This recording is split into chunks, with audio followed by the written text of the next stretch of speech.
Good morning. It's early in the morning, December 15th, 2022. How are you? My name is Charity Colleen Crouse. Got some important matters this morning. First of all, I'm going to let you know something. I'm going to disclose something. When I was younger, I had some unhealthy habits.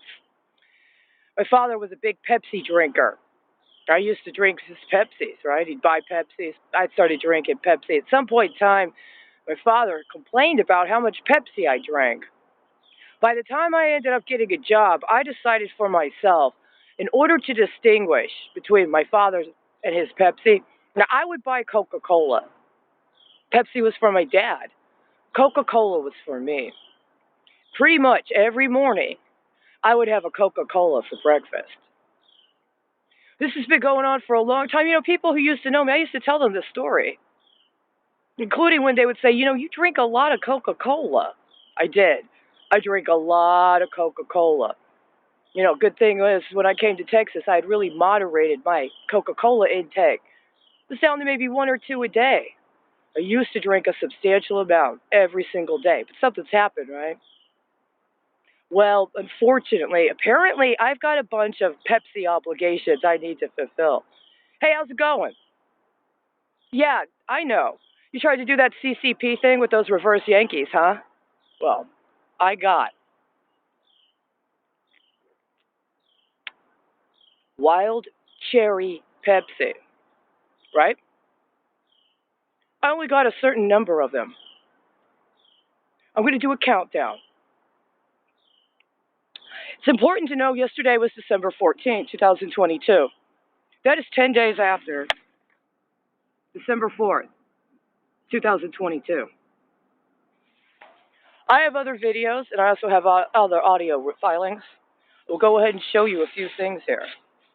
There's a book right here in this bag. I purchased that book. I have the receipt. I did it for a specific reason at a specific time.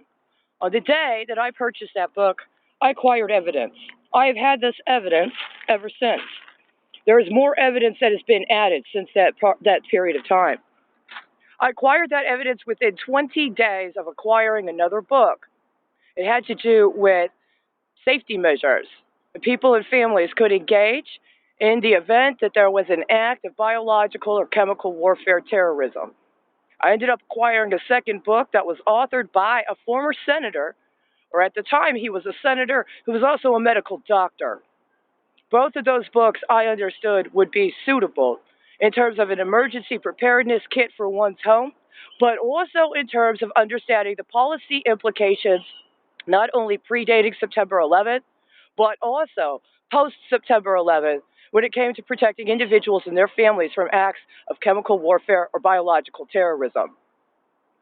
These, however, are pieces of evidence that since September 11th, there has been significant bad faith by people claiming to be in Congress and the Senate, as well as federal agencies, up to the office of the presidency, when it comes to protecting us and our families against chemical warfare and biological terrorism.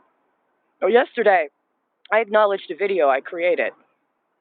It was a package I received in the mail I never opened.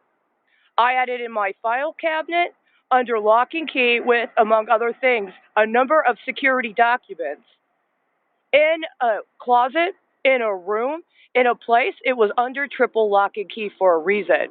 It wasn't necessarily evidence unless somebody opened it up. It was not meant to be open. Did the people who stole my filing cabinet and its contents open that document? They were not permitted to open that document. Nobody was permitted to open that document. That document was a sealed security document that was not meant to be opened until a certain amount of time because it was meant to be used as security against terrorism.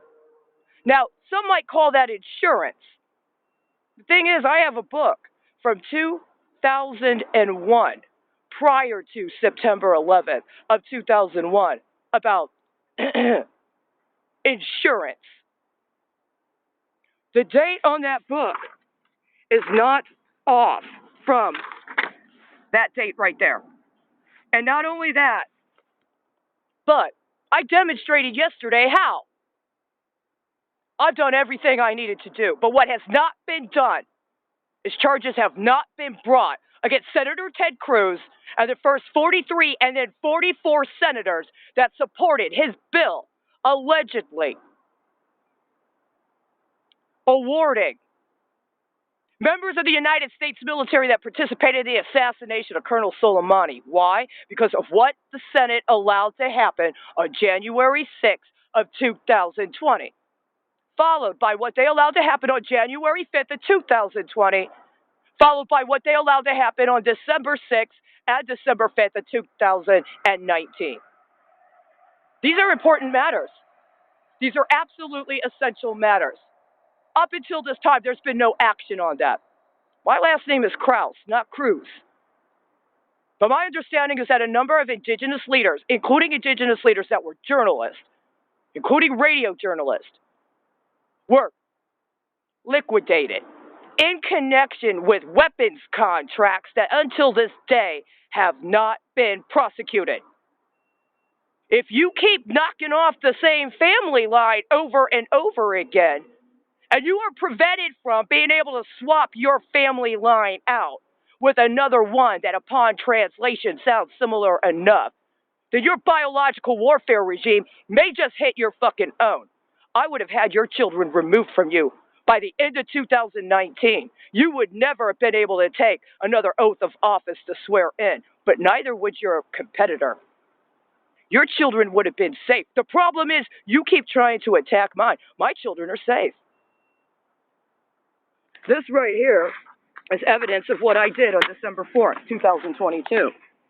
This is evidence I entered and certain actions I took, understanding exactly full well what the implications were. I have multiple inventories. I have multiple lists of evidence. I have it specifically identified.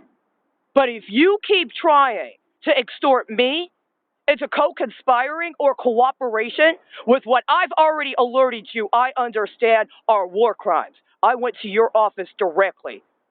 I handed you in writing a specific, succinct analysis of how unfolding scenarios already constituted war crimes, and failure to act appropriately would only escalate them.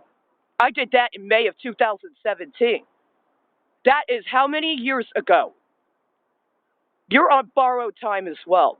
And the state of Texas had absolutely no right to back him up or co-conspire with him. You do not have any right to leverage genociding another group of people for whatever reason you think you're entitled to. I understand the threat is imminent. I understand your actions have been so irresponsible that you're going to have to take responsibility for what you try to inflict on others. Make no mistake about it. I did what I needed to do. But if you allow yourself to keep choosing this route, and if other people agree to go down that road with you, it's on your head. It's on your head. It's on your family line. And I would have already had you deported from this country, and I already would have had you and whatever other entitlements you thought you had offered anybody else removed, including all 44 of those senators that supported that bill. And anybody that voted for it would have been with you. You would have been indicted as a class. Oh, wait, you were. As of January 16th of 2020, the entire United States Senate was indicted as a class. But so, too, was the entire Texas Senate.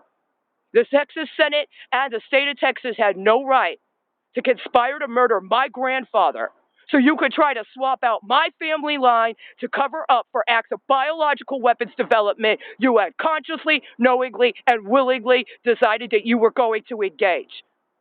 I'm sorry, I have no shame with being a Lovejoy any more than a Crouse. But you don't get to kidnap my baby, cut it in half, and give the genetic materials to somebody so that they can conspire to create biological weapons and try to swap their life out with mine as insurance. I took care of the insurance. The problem is, by September 11th of 2001, what happened to that insurance? In the United States military, serving 20 years is considered to be career enough to qualify for benefits.